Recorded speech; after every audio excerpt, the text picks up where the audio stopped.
مسلمانوں کو مل کر کوئی ایسا لائحہ عمل تیار کرنا چاہیے کہ اسرائیل کی بدماشی کو روکا جا سکے. بالکل میں اس کو انڈورس کروں گا, ورنہ الٹیمیٹلی مجھے تو لگ رہا ہے کہ یہ ورلڈ وار 3 کی طرف بات چلی جائے گی, کیونکہ اگر اس طریقے سے آپ مسلمان ملکوں کو ایک ایک کر کے ذبح کرتے چلے جائیں گے تو ظاہر ہے مسلمانوں نے تو اسی دنیا میں رہنا ہے, اور اب کوئی امپائرز کا دور تو نہیں ہے.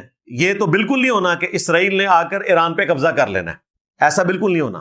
فلسطین پہ تو انہوں نے اس لیے قبضہ کیا نا کہ وہ کلیم کرتے ہیں کہ یہ ہماری سرزمین ہے, اتنے ہزار سال سے ہمیں الاٹ ہوئی بھی تھی, بعد میں کرسچنز آئے, پھر مسلمان آئے, ہم نے واپس لینی ہے. یا اس کے ارد گرد جو انہوں نے گریٹر اسرائیل والا پلان بنایا ہوا ہے. لیکن ایران پہ انہوں نے قبضہ نہیں کرنا, اور قبضہ کیسے کر سکتے ہیں؟ قبضہ کر بھی لیں, وہاں کے جو عوام ہیں ظاہر ہے وہ اسرائیل سے نفرت کرتے ہیں. اس طرح تو دنیا میں نظام چل نہیں سکتا. جب سے نیشن سٹیٹس بنی ہیں ورلڈ وار 2 کے بعد, اب تو امپائرز ختم ہو چکی ہیں, اور انہوں نے ایسا کرنا بھی نہیں ہے. بیسیکلی وہ رجیم چینج چاہتے ہیں. وہ چاہتے ہیں کہ جو ایران میں ایک کٹر قسم کی اسلامک گورنمنٹ ہے وہ ختم کر کے ہم وہاں پہ کوئی سیکولر حکومت لے کر آئیں. وہ اگر حکومت لے بھی ہے تو وہ چل نہیں سکتی. افغانستان میں تو پھر بھی کوئی ریشو پروپورشن تھا نا, کہ مذہبی لوگ بھی تھے اور سیکولرز بھی تھے. ایران میں تو میجورٹی جو ہے وہ بڑے کٹر قسم کے شیعہ مسلمز ہیں, اگرچہ وہ اپنی حکومت سے اختلاف بھی کرتے ہوں لیکن اسرائیل سے سخت نفرت کرتے ہیں. بالکل ویسے کہ جیسے یہاں پر جب انڈیا نے بدماشی کی پہلگام کے بعد تو اپوزیشن گورنمنٹ سارے اکٹھے ہو گئے. وہ چند ایک یوٹیوبرز یا پاگل ہیں ان کو چھوڑ دیں, اوورال تو اپوزیشن بھی فوج کے ساتھ کھڑی ہوئی تھی. اس کو بھی آپ 1000 سے ضرب دے لیں جو نفرت اسرائیل کے لیے ایران میں پائی جاتی ہے. لہذا رجیم چینج اگر کوئی کروائیں گے بھی تو وہ سروائیو نہیں کرے گی, سیدھی سی بات ہے, کیونکہ وہ اس حوالے سے اسرائیل سے سخت نفرت رکھتے ہیں. ان کا تو پورا بلڈ اپ ہی اسرائیل کے خلاف ہوا ہے نا.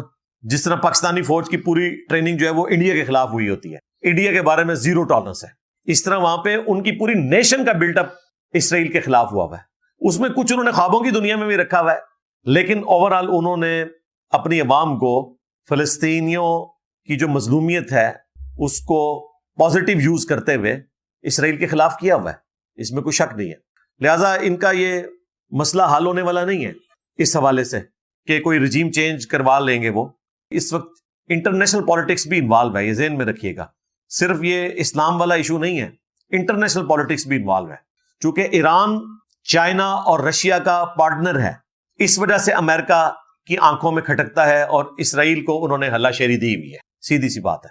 ایران میں اگر رجیم چینج ہو ان کی خواہش کے مطابق اور کوئی ایسی پرو امریکن گورنمنٹ آ جائے جو رشیا اور چائنا کو چھوڑ کر امریکن بلاک میں آئے تو یہ ان کے لیے فائدے کی چیز ہے, اور وہ یہی کرنا چاہتے ہیں. لیکن پریکٹیکلی یہ پاسبل نہیں ہے, بہت مشکل کام ہے.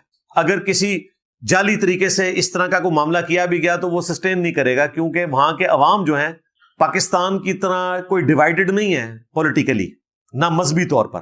وہاں بھائی ایک ہی فرقہ ہے, میجورٹی شیعہ سنی ہے, کو ایگزسٹ کر رہے ہیں, اور ان کے جو سپریم لیڈر ہیں وہ ان کے لیے امام حنیفہ ہیں. ہاں جی, یہاں پہ دیوبندیوں اور بریلویوں کے امام حنیفہ جو ہیں وہ آلموسٹ 1200 سال سے قبر میں ہیں, اور وہ ان کی تقلید کرتے ہیں. شیعہ جو ہیں وہ زندہ اماموں کی تقلید کرتے ہیں, اور زندہ امام اس وقت 2 ہیں ان کے. عراق میں سستانی صاحب ہیں جن کے ایک فتوے نے داعش کو شکست دے دی, اور پوری عراق کی عوام داعش کے خلاف کھڑی ہوئی, جس داعش کو امریکہ شکست نہیں دے سکا تھا, حالانکہ انہوں نے خود بنائی تھی. ایک فتوے کی بنیاد کے اوپر عوام ان کے خلاف کھڑی ہوئی اور انہیں عراق سے باہر نکال دیا. اور دوسرے جو سپریم لیڈر ہیں وہ خامنائی صاحب ہیں جو ایران میں سپریم لیڈر ہیں. وہ وہاں پر نہ بھی بیٹھے ہوں, وہ دنیا کے کسی ملک میں بیٹھے ہوں, ان کے عوام ان کو فالو کرتے ہیں. ظاہر وہ زندہ امام کی تقلید کرتے ہیں. اس اعتبار سے سمع اور اطاعت کا سسٹم بڑا سٹرونگ ہے شیعہ کے اندر, اس لیے رجیم چینج سے وہاں کوئی معاملہ حل ہونے والا نہیں ہے. خمینی صاحب کا جب انقلاب آیا تھا 1979 میں, اس وقت سیکولرز نے بھی ان کا ساتھ دیا تھا ایران کے شہنشاہ کے خلاف, کیونکہ وہ امریکہ کی گود میں بیٹھا ہوا تھا, اور ایران کے ریسورسز جو ہیں وہ سب سے بڑا ریسورس جو ہے ان کا تیل, اس میں وہ کمپرومائز تھا. پھر خمینی صاحب انقلاب لے کر آئے, اور اس کے بعد ظاہر ہے انہوں نے ایک سختی بھی وہاں پر کی. کچھ چیزیں میں سمجھتا ہوں کہ اس میں نرمی بھی ہونی چاہیے, تو وہاں پر تھوڑی بہت مخالفت ان کی پائی جاتی ہے, لیکن اس لیول کی نہیں ہے کہ کوئی رجیم چینج کروائی جا سکے, یا اگر کروائیں تو وہ سسٹین رہے گی. بے تاج بادشاہ وہی ہوں گے, یہ ذہن میں رکھیے گا. پاکستان میں ایک پولیٹیکل جماعت دعویٰ کرتی ہے کہ جی ہماری کافی سپورٹ ہے اور اس وقت ہماری طاقت ہے. یہ کاغذی طاقت ہے, کیونکہ یہاں پہ اسٹیبلشمنٹ طاقتور ہے. لیکن وہاں پر اگر خامنائی صاحب جیل میں ہوں یا دنیا کے کسی کونے میں بیٹھے ہوں, ان کی طاقت ہے کیونکہ وہ مذہبی طاقت ہے.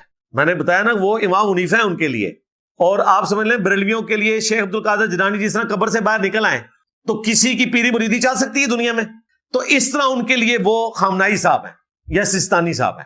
تو اس لیے ان کا بانڈ بڑا سٹرونگ ہے, ان کا سسٹم سنیوں والا نہیں ہے. وہ زندہ امام کی تقلید کرتے ہیں, تب تقلید کرتے ہیں تو وہ تو سب کچھ کرنے کے لیے تیار ہے. ایران سے ایک چھوٹا سا فتویٰ نکلا تھا کہ تمباکو جو ہے حرام ہے, تو لوگوں نے اپنی فصلیں جلا دی تھی.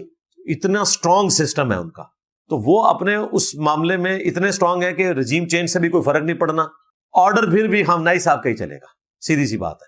لیکن اس وقت جو لیڈنگ مسلمان ملک ہیں, پاکستان, ترکی, سعودی عرب, ملیشیا بھی شامل کر لیں, ان کا کام ہے کہ ایران کو ہر طریقے سے سپورٹ دیں OIC کے فورم کے ذریعے, اور UNO میں بھی جا کے آواز اٹھائیں. پاکستان کے جو وہاں پر نمائندہ ہے انہوں نے بڑی اچھی تقریر کی ہے, وہ نیٹ کے اوپر رکھی ہوئی ہے, بڑے اسٹرانگ طریقے سے ایران کی سپورٹ کی ہے اور اسرائیل کی مذمت کی ہے انہوں نے.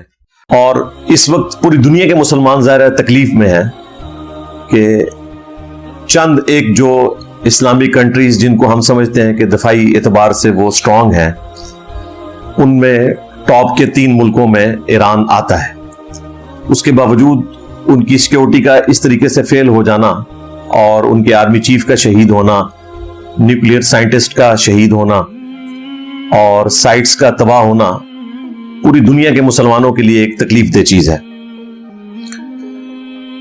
اس کو اگر آپ ڈیپ ڈگ کریں گے, اور اب تو کافی ساری چیزیں سامنے آ چکی ہیں کہ ایران کے اپنے لوگوں میں کئی چھپے ہوئے غدار تھے جنہوں نے اس لیول کی سیکیورٹی بریچ کی کہ اسرائیل نے بالکل پن پوائنٹ جا کے انہیں اٹیک کیا.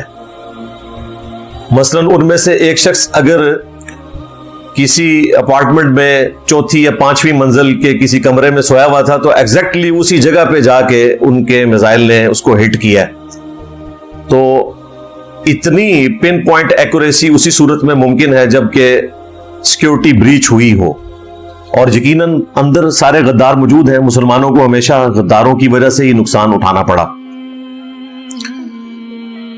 ایران نے پھر بھی ہمت دکھاتے ہوئے 24 گھنٹوں کے اندر جوابی حملہ کیا اسرائیل کے اوپر. 100 سے زیادہ ڈرونز پھینکے, آلموسٹ کوئی 150 کے قریب بیلسٹک میزائلز. اب بھی وہ کہہ رہے ہیں مزید میزائل پھینکیں گے, لیکن اس سے ایز سچ کوئی بڑے لیول کا نقصان اسرائیل کا نہیں ہوا. اور زیادہ تر چیزیں تو انہوں نے انٹرسپٹ کر لی. کئی مسلمان ملک بھی ظاہر ہے ان کو سرزمین دیے ہوئے ہیں, ایگریمنٹس ہیں ان کے ساتھ. اور پھر آئرن ڈوم جو ہے ان کا, وہ دنیا میں ایک مضبوط ترین ڈیفنس سسٹم ہے. ہم پوری زندگی بابوں کے ڈوم بناتے رہے, ڈوم کہتے ہیں گنبد کو, تو اسرائیل نے آئرن ڈوم بنایا ہے اور ہم نے بزرگوں کے ڈومز بنائے ہیں. اور وہ سارے بزرگ جن کے بارے میں ان لوگوں کا دعویٰ تھا کہ یہ دنیا کا نظام چلاتے ہیں, ان ساروں کے مزاروں سے گزر کر یہ 200 کے قریب ہوائی جہاز اسرائیل کے ایران کے اوپر اٹیک کرنے کے لیے آئے, لیکن کسی بابے نے نگاہ مار کے کوئی F-35 نیچے نہیں گرایا. عراق کے اندر سارے دفن ہیں, ان کے اوپر سے ہو کر آئے ہیں. میرا خیال ہے اب ہمارے عوام کو یہ بات سمجھ آ جانی چاہیے, جب تک ہم سائنس اور ٹیکنالوجی میں ترقی نہیں کریں گے اس وقت تک ہم کافروں کا مقابلہ نہیں کر سکتے, ان کے ظلم کے خلاف ہم نہیں کھڑے ہو سکتے. رہا دعا کرنے کا معاملہ, ظاہر ہے وہ تو ہم کرتے ہیں, ہمیشہ تکلیف میں ہوں. میں بھی جب سے یہ ویڈیوز دیکھی ہیں سارے مسلمان تکلیف میں ہیں, دعا تو کرتے ہیں, لیکن دعا کے ساتھ دعا کرنے کی بھی ضرورت ہے. اللہ تعالیٰ نے دنیا کو بقدر ایفرٹ چھوڑا ہوا ہے. سورۃ الانفال میں اللہ تعالیٰ نے واضح طور پر فرمایا ہے کہ کافروں کے خلاف اپنی تیاری کر کے رکھو, پلے ہوئے گھوڑوں کے ساتھ اور آلات جنگ کے ساتھ. ظاہر ہے اس زمانے میں سب سے تیزی کے ساتھ حملہ کرنے کے لیے جو چیز استعمال ہوتی تھی وہ گھوڑے تھے, اور آج اس کے ایکویلنٹ ہمارے پاس اور چیزیں آ چکی ہیں. میزائل ٹیکنالوجی ہے, سب سے بڑھ کر ایئر فورس کی کنٹریبیوشن ہے. تو ان ساری چیزوں میں ہم نے اپنے آپ کو تیار رکھنا ہے. صحیح مسلم میں حدیث ہے کہ آگاہ ہو جاؤ طاقت پھینکے ہوئے ہتھیاروں میں ہے. اس زمانے میں بھی طاقت پھینکے ہوئے ہتھیاروں میں تھی اور آج بھی ہے. اس زمانے میں پھینکے ہوئے ہتھیار تیر ہوا کرتے تھے. ایک شخص بڑے اچھے طریقے سے تلوار چلا سکتا ہے، لیکن تلوار تو وہ اس صورت میں چلائے گا جب اس کے مقابلے میں جو شخص آئے گا وہ بھی تلوار لے کر آئے گا. اگر مقابلے میں ہزاروں تیر آپ کے اوپر چلا دیے جائیں تو آپ تو پھر اپنے دشمن تک بھی نہیں پہنچ سکتے. اس لیے نبی علیہ السلام نے فرمایا کہ طاقت پھینکے ہوئے ہتھیاروں کے اندر ہے. اس زمانے میں وہ تیر پھینکے جاتے تھے اور یہ بات اتنی یونیورسل ہے کہ آج بھی ویلڈ ہے. آج بھی دیکھ لیں کہ طاقت پھینکے ہوئے ہتھیاروں میں ہے، خواہ وہ ہتھیار جو ہیں وہ ایئر فورس کے ذریعے پھینکے جائیں، سرفیس ٹو سرفیس میزائل ہوں یا بلسٹک میزائلز ہوں، یہ سب کے سب پھینکے ہوئے ہتھیار ہیں. جب تک ان میں ہم مہارت حاصل نہیں کرتے، اپنی ٹیکنالوجی کو امپروو نہیں کرتے، کبھی بھی ہم کافروں کا مقابلہ نہیں کر سکتے. اور یہ آپ کو جو اگلے زمانوں کی باتیں بتائی جاتی ہیں وہ اس زمانے میں اس طریقے سے ویلڈ نہیں ہے. یعنی آپ کو یہ بتایا جاتا ہے کہ جی مسلمان تعداد میں کم تھے اور کافروں کے اوپر غالب ہوئے. یہ بات بالکل درست ہے، اس میں کوئی شک نہیں ہے. لیکن اس زمانے میں اسلحہ ٹیکنالوجی کے پوائنٹ آف ویو سے بالکل ٹکر کا ہوتا تھا.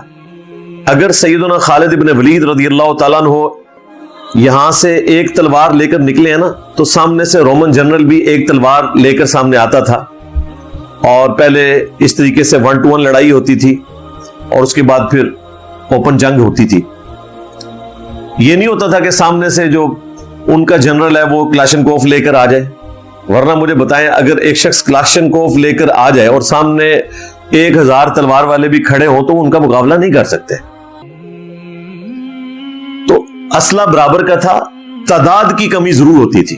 تعداد تو آج بھی دیکھ لیں، اسرائیل جو ہے وہ باقی ملکوں سے اگر اسے کمپیئر کیا جائے تو وہ آٹے میں نمک کے برابر بھی نہیں. مسلمانوں کی تعداد اگر دیکھی جائے، بلکہ مسلمانوں کے مولویوں کی تعداد جو ہے نا وہ زیادہ ہے اسرائیل میں رہنے والے لوگوں کی تعداد سے. تو انہوں نے تو ثابت کر دیا کہ ٹیکنالوجی کی گیم ہے ساری. ٹیکنالوجی میں وہ اوپر چلے گئے ہیں. ظاہر ہے امریکہ نے ان کو سپورٹ کیا، اپنی بھی ان کی محنت ہے. تو یہ اس زمانے میں چیز ثابت ہو چکی ہے کہ ٹیکنالوجی کے بغیر آپ کبھی بھی ترقی نہیں کر سکتے. اور یہ جذباتی باتیں چھوڑ دیں کہ جی اگر آپ کا ایمان کامل ہے تو آپ کے پاس ہتھیار بھی نہیں ہے تو تب بھی آپ جنگ میں جیت جائیں گے. بالکل ایسا نہیں ہوتا. غزوہ بدر، احد کی اور خندق کی مثالیں دینا بالکل غلط ہے. وہ اللہ تعالیٰ کی غیبی تائید تھی، یہ ذہن میں رکھیے گا. اور وہ پیغمبر کے ساتھ تھی. پیغمبر کو ایک لمیٹڈ ٹائم دیا گیا تھا، اس کے اندر دین کو غالب کرنا تھا عرب کی سرزمین میں. اس لیے اللہ تعالیٰ نے معجزانہ طور پر فرشتے نازل فرمائے اور اپنے نبی کی مدد فرمائی، اور یہ جنگیں معجزانہ طور پر جیتی گئیں. یہ ایکسٹراپولیٹ نہیں ہوئی ہیں. آپ کو کسی ضعیف روایت میں بھی نہیں ملے گا کہ جنگ قادسیہ میں پرشینز کے خلاف یا جنگ یرموک میں رومنز کے خلاف کبھی صحابہ کرام کی مدد کے لیے فرشتے اترے ہوں. ہزاروں مسلمانوں نے قربانیاں دی ہیں، تب جا کے وہ جنگیں جیتی ہیں. کوئی ضعیف روایت بھی نہیں ملے گی. لہذا یہ جو آج کل آپ کو کہانیاں کرواتے ہیں اور اردو کی شعر و شاعری میں آپ کو گرمانے کی کوشش کرتے ہیں، تو ایسا تو نہیں ہوتا بھائی دنیا میں. نبی اسلام کی مبارک زندگی سے مثال دینا بالکل غلط ہے. وہ ایک اسپیسیفک کیس تھا. دنیا کو اللہ تعالیٰ نے بقدر ایفرٹ چھوڑا ہے. ایک اور آپ اسپیسیفک کیس دیکھ لیں. نبی اسلام کی پیدائش جس سال ہوئی، اللہ تعالیٰ نے اس سال ابراہ کے لشکر کو تباہ کیا جو خانہ کعبہ پر چڑھائی کے لیے آیا تھا. تو کیا یہ پریسیڈنٹ سیٹ ہو گیا؟ بالکل نہیں. نبی الاسلام کے دنیا سے تشریف لے جانے کے بعد یزید پلید کے دور کے اندر صحیح مسلم میں آتا ہے کہ خانہ کعبہ کے اوپر چڑھائی ہوئی، غلاف کعبہ بھی جل گیا. اللہ تعالیٰ نے کوئی حفاظت نہیں فرمائی. اس کے بعد عبد الملک بن مروان کے دور میں اس کے گورنر حجاج ابن یوسف نے، صحیح مسلم میں آتا ہے کہ کعبے کے اوپر حملہ کیا، عبداللہ ابن زبیر کو شہید کر دیا. ان کی لاش جو ہے وہ لٹکا دی دروازے کے اوپر. اللہ تعالیٰ نے یہ ساری بے حرمتی ہوتے ہوئے دیکھی ہے. حتیٰ کہ بخاری مسلم میں آتا ہے کہ قرب قیامت میں ایک پتلی ٹانگوں والا حبشی کعبے کی اینٹ سے اینٹ بجا دے گا, کوئی حفاظت نہیں ہوگی. ایک ایکسیپشن رپورٹ ہوئی بخاری مسلم میں کہ دجال کے اگینسٹ مکے اور مدینے کی حفاظت ہوگی, دیٹس آل. لیکن دوسری طرف اسی بخاری اور مسلم میں اتنی ساری چیزیں بھی رپورٹ ہوئی ہیں. تو یہ بات سمجھ لیں, دنیا کو اللہ نے بقدر ایفرٹ چھوڑا ہوا ہے. ایک آدھ کوئی معجزہ پکڑ کے, وہ بھی نبی اسلام کی مبارک زندگی سے, اسے ایکسٹراپولیٹ کر کے اور لوگوں کو معجزات اور کرامات کے چکر میں ڈال دینا, یہ بڑی سخت زیادتی والی بات ہے.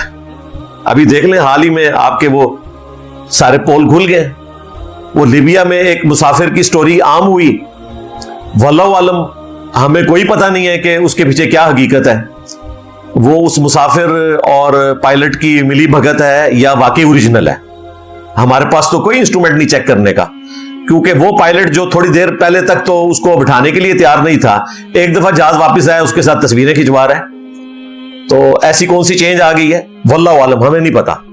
چلیں ہم ان کے کہنے پہ اسے کرامت مان لیتے ہیں. اس طرح کی کرامت تو ہو سکتی ہے کہ اللہ تعالیٰ کسی کے ساتھ کوئی حوصلہ افزائی کا معاملہ فرمائے, اس پر اپنا کرم فرما دے, اس کا اکرام کرے. کر کے اس نے بھی کچھ نہیں دکھایا. اس نے یہ نہیں کہا کہ بھی جہاز واپس آ کے مجھے لے جائے گا, میں نگاہ ماروں گا تو دوبارہ واپس آئے گا. لیکن یہ بھی میں اس کو صحیح مانتے ہوئے کہہ رہا ہوں, واللہ عالم کہ دوسری طرف کی بات درست ہو, جو کہہ رہے ہیں کہ وہ وہاں کی جو ایئر لائن تھی وہ آلموسٹ کنگال ہونے کے قریب تھی, تو یہ سارا ڈرامہ رچایا گیا. عین ممکن ہے, مسلمانوں سے کچھ بھی آپ ایکسپیکٹ کر سکتے ہیں. لیکن چلے اسے ٹھیک مانتے ہوئے بھی, تو اس سے بڑی کرامت تو ہندو کے ساتھ ہو گئی ہے. ایئر فلائٹ جو 171 ہے, اس میں 11 نمبر جو سیٹ تھی, 11ویں والے سرکار نہیں, 11 نمبر سیٹ, اس میں جو شخص بیٹھا ہوا تھا وہ 242 مسافروں میں سے اکیلا بندہ بچا ہے, اور وہ ہندو ہے. تو یہ تو اس سے بھی بڑی کرامت ہو گئی ہے. تو وہ کسی کے ساتھ بھی ہو سکتی ہے. اس قسم کا معاملہ کسی کے بھی ساتھ ہو سکتا ہے. اس کو جان بوجھ کے کوئی اس طریقے سے دیو مالائی قصے کہانی بنا کے پیش کرنا, ویسے اس کی بھی ٹیکنیکل ریزن ہے. اللہ تعالیٰ نے جس کی موت مقرر کی ہوئی ہے وہ تو آ کر رہے گی. باقی دنیاوی اسباب بھی اللہ تعالیٰ نے رکھے ہوتے ہیں. وہ جس جگہ پہ بیٹھا تھا نا, وہ جہاز کا سب سے مضبوط ایریا ہوتا ہے, فیوزلاج اور اس پر کا جوائنٹ, ایگزیکٹلی اس جوائنٹ کے فوراً بعد وہ بیٹھا ہوا تھا. اور یہ آلریڈی اگر آپ جا کے سرچ کریں ایئر کریش انویسٹیگیشنز, میں تو دیکھتا رہتا ہوں ریگولرلی نیشنل جغرافی کے اوپر, تو اس میں وہ آپ کو بتائیں گے کہ جہاز اگر گرے تو سب سے مضبوط جگہ وہی ہوتی ہے, اور وہاں جو بیٹھنے والے لوگ ہیں ان کے بچنے کے سب زیادہ چانسز ہوتے ہیں, کیونکہ جہاز کا سب سے مضبوط ایریا وہی ہوتا ہے. اور وہ بندہ اسی جگہ پہ بیٹھا ہوا تھا, اور بائی چانس رائٹ والا حصہ جو ہے میڈیکل کالج کی بلڈنگ پہ لگا, اور لیفٹ والا حصہ جو ہے وہ اس کے گراؤنڈ فلور پہ جا کے لگا. اور اس نے چونکہ سیٹ بیلٹ بھی باندھی ہوئی تھی, ابھی تازہ تازہ فلائٹ اڑی تھی, تو وہ امپیکٹ برداشت کر گیا. اور ساتھ ایمرجنسی گیٹ لگا ہوا تھا. جب وہ زمین پہ گرا تو ایمرجنسی گیٹ جو ہے وہ ڈیمیج ہونے کی وجہ سے تھوڑا سا کھلا, تو اس نے زور لگایا تو وہ باہر آ گیا.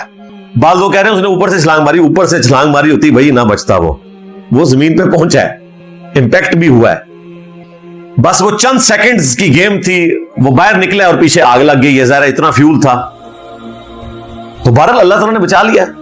یہ بائی چانس مجھے ایک ذہن میں آیا کہ اگر کوئی اس طرح چیزیں ریلیٹ کرنا شروع کرتے تو ایسا تو نہیں ہوتا بھائی.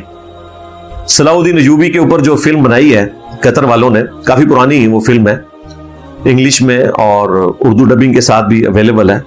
اس میں آپ دیکھیں کہ ایک اس زمانے کا جذباتی قسم کا مسلمان آ کے صلاح الدین ایوبی کو کہتا ہے کہ جی آپ بزدلی نہ دکھائیں, اللہ کی مدد ہمارے ساتھ آئے گی, آپ حملہ کریں. تو صلاح الدین ایوبی نے بڑی اچھی بات کی کہ اللہ کی مدد تو پہلے بھی ہمارے ساتھ تھی, لیکن اللہ کی مدد جسے تم سمجھتے ہو وہ اللہ کی مدد اس طریقے سے نہیں آتی ہے. ہم ہمیشہ شکست کھاتے رہے ہیں, 90 سال ہو گئے ہیں یروشلم کرسچنز کے قبضے میں ہے. جب تک میں اپنے فوجیوں کے لیے ریسورسز کو مینج نہیں کروں گا, ان کے پانی کا بندوبست نہیں کروں گا, حالات و واقعات کو نہیں دیکھوں گا, اس طریقے سے میں ان سے جنگ نہیں کر سکتا. جس طرح پہلے لوگ ہارتے رہے تو ہم بھی اسی طریقے سے جنگ ہار جائیں گے. مجھے چیزوں کو مینج کرنا ہے. تو آپ دیکھیں جن لوگوں کی مثالیں تاریخ میں دی جاتی ہیں وہ سارے کے سارے کامن سینس رکھنے والے لوگ تھے, سمجھدار لوگ تھے, تبھی انہوں نے دنیا میں تبدیلی برپا کی. جذبات کی بنیاد کے اوپر کچھ نہیں ہوتا. بہادری اور بیوقوفی میں ایک بڑی باریک سی لائن ہے, اس لائن کو آئیڈینٹیفائی کرنا ضروری ہے. خیر, یہ تو ضمناً مجھے چاند ایک باتیں اس حوالے سے یاد آ گئی, کیونکہ میں نے رٹی رٹائی بات تو نہیں کرنی ہوتی, درد دل آپ کے سامنے رکھنا ہوتا ہے. واپس آئیں, جو اسرائیل نے بدماشی کی ایران کے ساتھ, تو جو اسرائیل کے پرائم منسٹر ہیں بینجامن نیتن یاہو, بنیامین کو انگلش میں بینجامن, ظاہر ہے یوسف علیہ السلام کے بھائی کا نام ہے اور وہ بھی بنی اسرائیل میں سے ہے. تو نیتن یاہو نے کہا کہ یہ 2 ہفتے کے اندر ہم اس جنگ کو وائنڈ اپ کر دیں گے. پوری کیلکولیشن دیکھیں انہوں نے کی بھی ہے. ویسے مجھے نہیں لگتا کہ اتنی آسانی سے وائنڈ اپ ہوگی جب تک کہ کوئی بڑا غوث وقت بیچ میں انوالو نہ ہوا اور اس نے جنگ نہ رکوائی. ادروائز یہ جنگ اسی طریقے سے جاری رہے گی. اس کے جواب میں جو سپریم لیڈر ہیں ایران کے, امام خمینی کے بعد جو بنے تھے خامنائی صاحب اس وقت, انہوں نے کہا کہ ہم ان کو منہ توڑ جواب دیں گے, اور ظاہر مقابلے پہ انہوں نے آپریشن بھی لانچ کر دیا. اور ساتھ انہوں نے یہ بھی کہا کہ یہ جنگ اسرائیل نے شروع کی ہے لیکن ختم ایران کرے گا.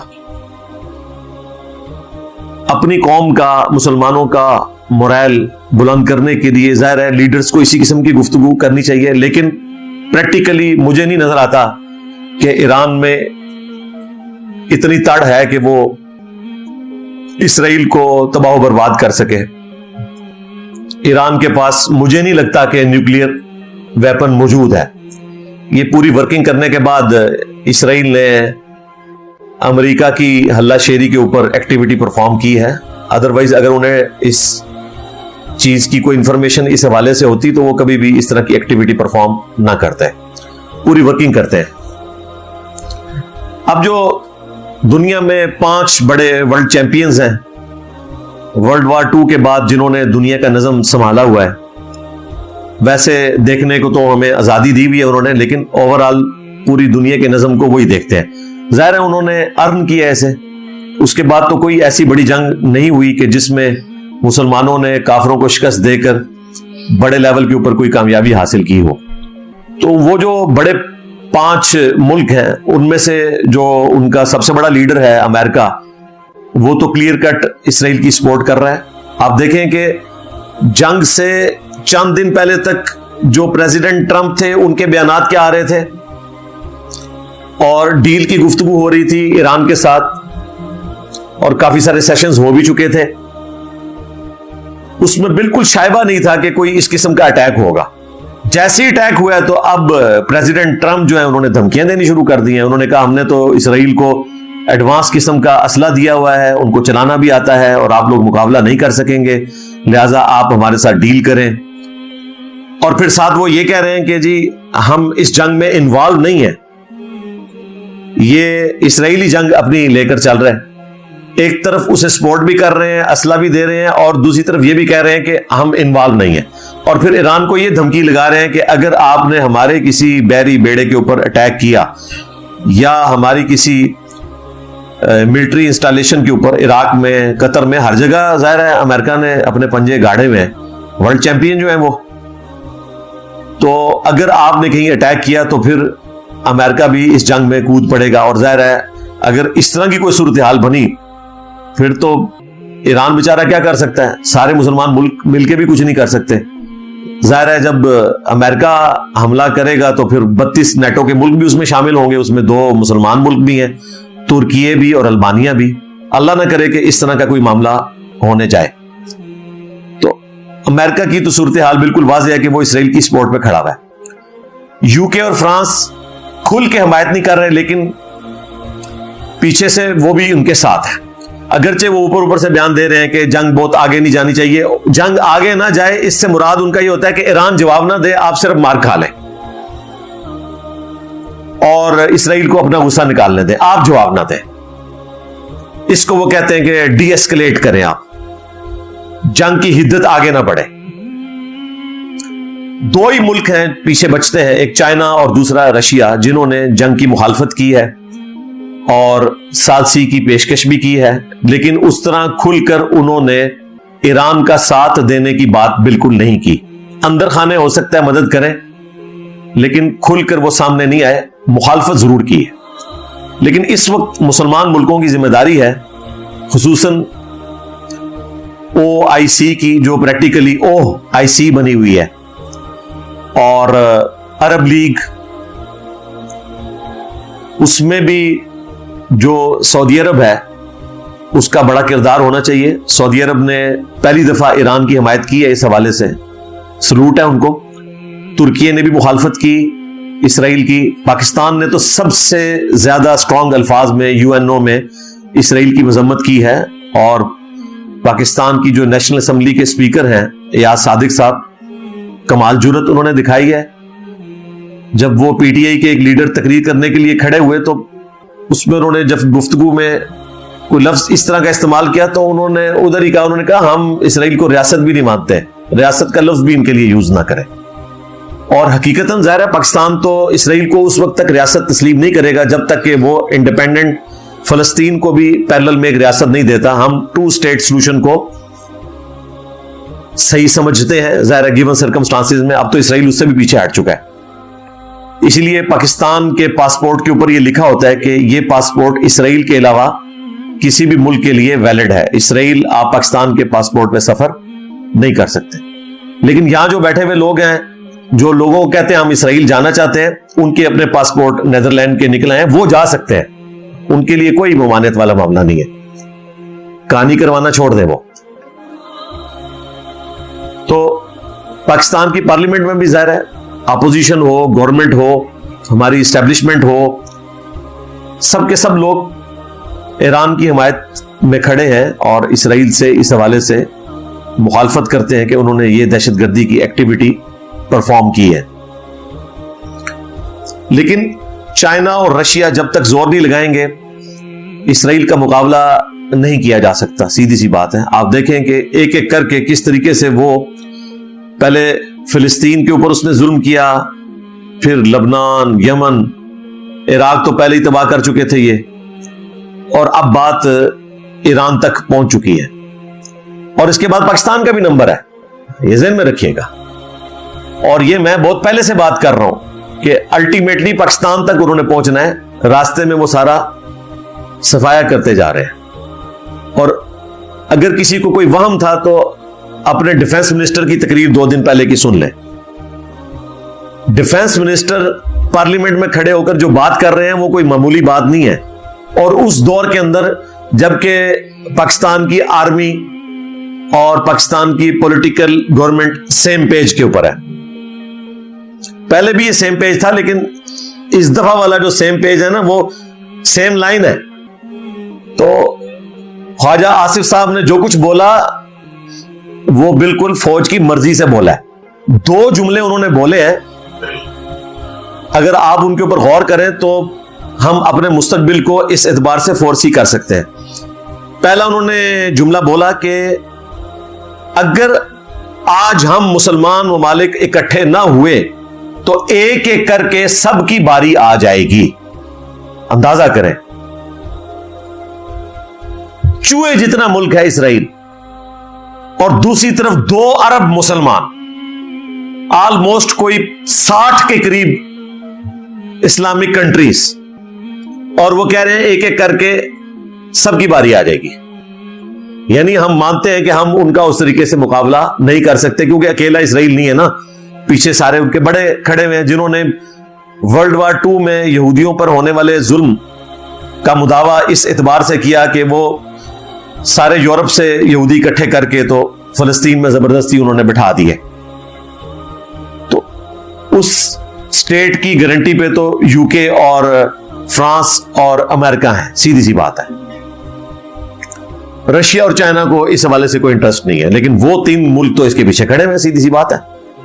تو یہ بڑا خطرناک بلکہ خطرناک جملہ تھا جس سے عقل مندوں کی کانپیں ٹانگ جاتی ہیں، جو خواجہ آصف صاحب نے بولا کہ ایک ایک کر کے سب کی باری آ جائے گی اگر ہم اکٹھے نہ ہوئے۔ اور دوسری بات انہوں نے کی کہ اس وقت مسلم کنٹریز کو مل کر کوئی مشترکہ حکمت عملی بنانی چاہیے اور اسرائیل کا بائیکاٹ کرنا چاہیے. بائیکاٹ سے مراد وہ سفارتی طور پر بائیکاٹ کی بات کر رہے تھے. سفارت خانے جن ملکوں میں ہیں وہ ختم کیے جائیں, ان سے تجارت کا معاملہ ختم کیا جائے, اور اگر آرگنائز طریقے سے کوئی بائیکاٹ پروڈکٹس کا بھی ہو تو ہم اسے سپورٹ کریں گے, لیکن وہ آرگنائز ہونا چاہیے. اس کے ساتھ جو لاکھوں مسلمانوں کی روزگار وابستہ ہے وہ ڈسٹرب نہیں ہونی چاہیے. ظاہر ہے اس کی کمپنسیشن ہونی چاہیے. ویسے تو آپ کو بڑا اچھا لگتا ہے, آپ اس طرح کے ولاگز دیکھ کے بڑے خوش ہوتے ہیں کہ جی آپ پروڈکٹس کا بائیکاٹ کر دیں. ظاہر ہے کہ آپ کی وہ پروڈکٹ نہیں